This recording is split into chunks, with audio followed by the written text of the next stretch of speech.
By 2005, Digimon had become a lot of different things to a lot of different people. For most of the world, it was a fondly remembered set of 4 TV series and a few video games of varying praise. As we learned in the last episode, however, it was a major media franchise within its home nation of Japan, featuring more video games, a successful trading card game, and of course, more virtual pets. But despite all the content, the Digimon brand was winding down. January of 2005 saw the release of the last 2 major pieces of the X Antibody Initiative with the movie Digimon X Evolution and the video game Digimon World X.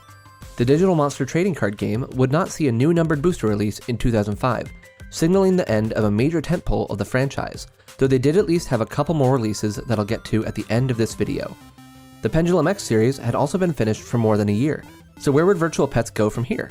There was no new anime or game content to use as a basis, as was largely done with the Pendulum Progress's roster of Digimon, and there was no new cross-media initiative support as the Pendulum X did to support the new X Antibody Digimon.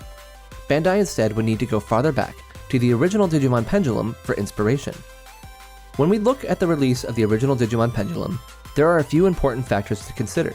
First is that before the Pendulum, the only existing piece of Digimon media was the Digital Monster series, so the only thing it was based on was a virtual pet. Second, it introduced a lot of new Digimon, but still incorporated old ones in new ways. Third, it implemented a new way of interacting with your Digimon via its namesake Pendulum. And lastly, the Digimon Pendulum would heavily influence the upcoming anime and card game via its included Digimon, fields, and evolutions. Keep these 4 points in mind as I talk about today's subject on the brief history of Digimon V-Pets, the Digimon Axle.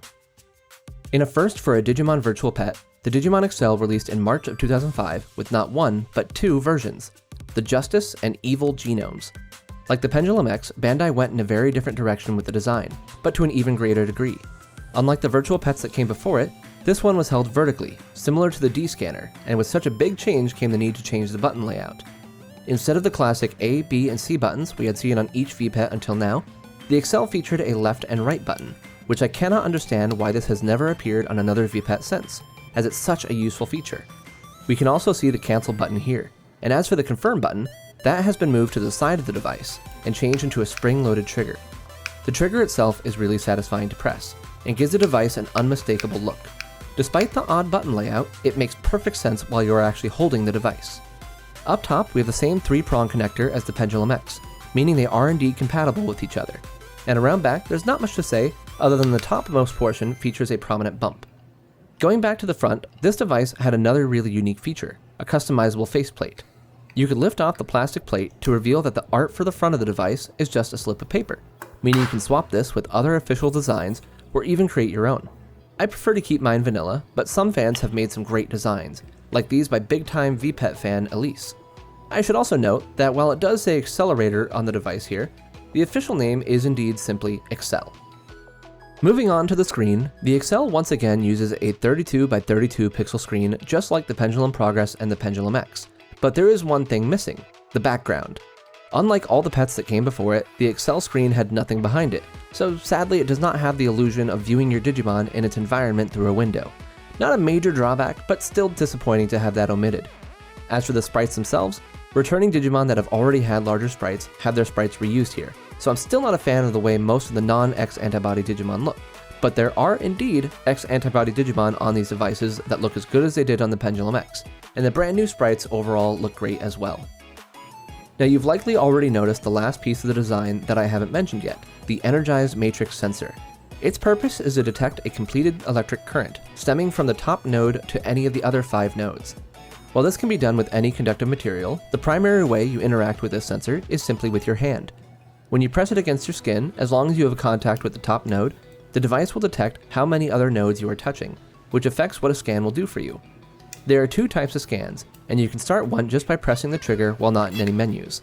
The choices are DNA and DDP. DNA in this case stands for Digimon Natural Ability, and it is based directly on the classic fields from the Digimon Pendulum and Pendulum Progress. Nature Spirits, Deep Savers, Nightmare Soldiers, Wind Guardians, Metal Empire, Virus Busters, and Dragon's Roar are represented respectively as Beast, Water, Darkness, Bird, Machine, Holy, and Dragon, with Machine DNA also including Mutant Digimon. As far as I could tell, this is also the introduction of the 8th field, presented here as Insect and Plant DNA and later known as the Jungle Troopers field. By choosing the DNA option in the scan menu, you would perform the scan and then receive pieces of DNA based on what combination of nodes were connected. It's a good idea to experiment with different finger placements to try to get the specific DNA you would want. Now by this point, you may be wondering why we'd even want these pieces of DNA in the first place, but don't worry, we'll get to that soon. As for DDP, which stands for Digimon Data Plate, this was handled via plastic cards like these. After choosing the DDP option, you would press the device against the connections on the card, and receive either DNA, items, or even a battle. One DDP card was included in the box when you bought an Accel, and others can be purchased separately. If you were to try to use the DDP option on just your hand, it wouldn't go through, but even without the cards, it is still possible to trick the device into allowing the DDP option by using something small to press the button in the middle of the scan nodes. Additionally, the items gained from DDP can also be gained just by playing the device's quest mode, making the DDP cards an optional enhancement. Moving on to the menus, using the aforementioned directional buttons, we can scroll in both directions, which is very helpful. The stats menu has been broken out this time, with an option for general stats as well as current DNA.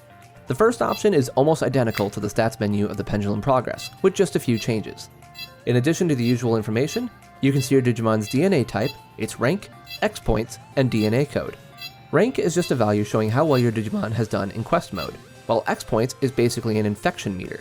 If you battle against a perfect or ultimate Digimon on the Pendulum X, your Digimon will accumulate X points, and if it gains 20, it will immediately evolve into a special X antibody ultimate Digimon, depending on which Accel version you have.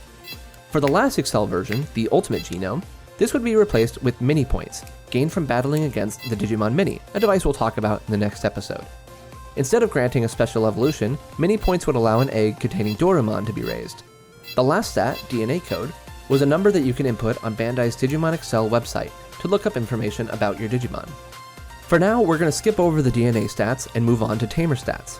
They're pretty basic, with your Tamer name and birth date being displayed, but you can also view your Tamer rank here. Battling increases your Tamer rank, and when it goes up, you receive more DNA every time you do a scan, making it very helpful to have a high Tamer rank. Items from the Pendulum X make a return, but now in addition to consumable items that produce various effects, there are also weapons that get used in battle. When entering a battle, you have the option to equip one of these weapons, which grant various advantages. As a note, the Accel is a bit weird in that feeding protein pills will not only increase strength, but will also fill hunger. There is also an option to feed DNA, but we're going to save that one to the side for now too. Training has been updated, of course, since these devices don't have a pendulum. Rather than shaking your device, you press the trigger on the Accel to increase your RPM meter. The higher your evolutionary stage, the higher the meter can go, but you don't necessarily always want to reach the top. Each Digimon has a specific RPM range that you want to land within to get the best series of shots. The better you do, the more strength you regain, and the more weight you lose. But getting a Terra hit will also make your Digimon lose a little bit of its hunger, so make sure to feed it when you're done. Quest mode has been watered down compared to the Pendulum X, with 4 areas you choose between containing 10 battles. When you choose an area, you continue to battle each opponent in sequence until you lose or choose to stop. Each victory will reward you with either DNA or an item, so it's a good idea to try each area to see what you can find. For both training and quest mode, it is possible to activate Blast mode, but this isn't to be confused with Blast Evolution from the Pendulum X version 3. If you hit a specific RPM range as a perfect or ultimate Digimon, your Digimon will undergo a temporary evolution, with its sprite actually changing to reflect this. While in Blast mode, your Digimon's attack power is doubled, and has a one-hit KO move that can decimate your opponents. Such power does come at a cost though, as using Blast mode will consume 30 DP. Closing out the menus, we have the options to clean waste and turn out the lights as always, and the standard connection menu with options for battling with an Accel, battling with the Pendulum X or other 3-pronged devices, trading items with other Accels, and joggersing with other Accels. Sound has been upgraded to a dedicated menu option as well, as opposed to being a button combination like before. This brings us to the meat of what really made the Accel unique compared to other VPETs, the DNA system. As mentioned before, each Digimon has a DNA type, and you collect pieces of DNA by scanning your hand or by defeating enemy Digimon. The DNA pieces you collect can be fed to your Digimon, and this is what triggers evolution. This can be seen as a progression of the item system from the Pendulum X, with items like the Aqua Orb being replaced with Water DNA. However, while the Pendulum X used the items in conjunction with other standard evolution requirements, the Accel does away with using care mistakes, trainings, and minimum number of battles as requirements for evolution, though win percentages are still used in some cases. Care mistakes do still exist on the device, but rather than affect evolution, getting too many will simply kill your Digimon. This meant that DNA evolution truly did depend almost entirely on what types of DNA you fed to your Digimon. Each Digimon could accept 3 different types, which you would keep track of in your DNA stats menu. Once it receives 20 of a single type, it will immediately evolve. This means that outside of evolution into Baby 2, evolutions were no longer dependent on a Digimon being alive for a certain amount of time. This isn't to say that you could just breeze through all of your evolutions in one day either, as feeding 1 DNA would cost 5 DP, and your Digimon would only regain 100 DP overnight, though it can also regain DP as it eats meat as well. Throughout the course of the day, you would usually end up feeding around 25 DNA to a Digimon, meaning that you could very well get a new evolution each day, but this isn't always the case if you're going for something specific. Upon 1 DNA reaching 20, the Accel looks at all 3 of your DNA meters and determines what your evolution outcome is. There were 4 invisible tiers on the DNA meter: 0 to 5, 6 to 10, 11 to 15, and 20. If I had a Triceramon X and wanted to get Spinomon, I would need to give 11 to 15 Dark DNA and 20 Dragon DNA, meaning at least 31 DNA in total, which I wouldn't likely be able to do in just one day. If you give a combination of DNA that doesn't result in an available outcome for your Digimon, you'll get a default evolution instead. In total, there were 4 distinct versions of the Digimon Accel: Justice Genome, Evil Genome, Nature Genome, and Ultimate Genome. The rosters of each version pulled from all over Digimon, featuring ones that premiered in the original Digital Monster, Digimon Pendulum, Digimon World, the card game, the Pendulum X, and even version WonderSwan. Commonly used evolutions from the anime were also thrown out the window, save for a few exceptions. Digimon like Tentomon, Tailmon, and Terriermon all appeared, but had completely different evolution options from what was seen in the show. Then as for new Digimon, there were 37 monsters never before seen in the franchise. This included Digimon like Bancho Leomon, Darktramon, Grand Dracumon, Valdermon, Spinomon, Sletmon, and more. Some Digimon were introduced as part of a themed line, such as Kokabuterimon's line into Tyrant Kabuterimon, whereas others were new standalone Digimon, like Voltramon. Before I get into my thoughts on this device, I should make one thing abundantly clear. The Digimon Accel is one of the most divisive devices in the Digimon community, and hopefully I can properly convey why that is. I've seen many people get this device and love it like I do, but I've seen just as many get this device and be entirely disappointed, and a lot of that has to do with just how very different this device is from previous pets. A common complaint is that it feels like raising Digimon is really watered down, thanks to care mistakes not having as much impact as they once did. Now, I'm personally not a fan of care mistakes being required for specific evolution outcomes, but I do think that locking out certain outcomes because of too many care mistakes is a good system, and that was something that the Pendulum X did well. With the Accel, it really does feel like there are no actual consequences for your failures. The faceplate is also very susceptible to scratches, even if you take very good care of your devices. My Justice and Evil genomes have been with me for well over a decade now, and so I can understand that I wasn't always careful with them as I am with my devices these days. But I've been very careful with my Nature genome since the day I bought it, and yet I still have scratches. Thankfully, this is just the faceplate and not the screen, but it is still frustrating. My biggest gripe with the device, though, is DNA acquisition and storage. Scanning your fingers over and over again isn't terrible, but it isn't fun either, just monotonous. And since you can only store 9 DNA of each type at once, you'll frequently have to go back and scan for more. I wish there was a more interesting way of getting DNA, and that you can hold much more. The last negative I want to bring up is actually a positive for me, and that's the DNA system itself. Because evolution is not time-based, and instead relies on the DNA input, this device feels very different from other Digimon virtual pets. So if you are looking for something similar to other raising experiences, then you will want to look somewhere else. For me though, I really enjoy the DNA system, and while I have ideas on how it can be improved, I definitely enjoy having a fresh take on Digimon evolution. I've played with many virtual pets over the years, and when it comes to Digimon, well, I feel like there are a select few that have nearly perfected the classic Digimon formula without too much sacrifice. So if I want that experience, I'm going to go with those devices. But the Accel offers me something different. I personally love the way that it's held. It just feels good to simply operate this device. It's satisfying to hear the sounds that occur when you're filling up your RPM, coupled with the resistance on the trigger. Competitively, it's just plain neat to have so many weapon options at your disposal for trying to gain an advantage against specific types of Digimon. The sheer variety of Digimon available to raise meant that every version would have at least a few Digimon that you can look forward to raising, with a great mix of classic and new monsters.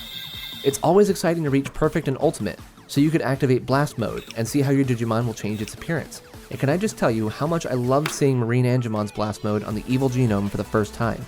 It's also a great companion device to run alongside other VPETs, since it's a more easygoing experience compared to some other devices. For me specifically, it also represents a time when Bandai was willing to go back to its roots and make a VPET for the sake of making a VPET.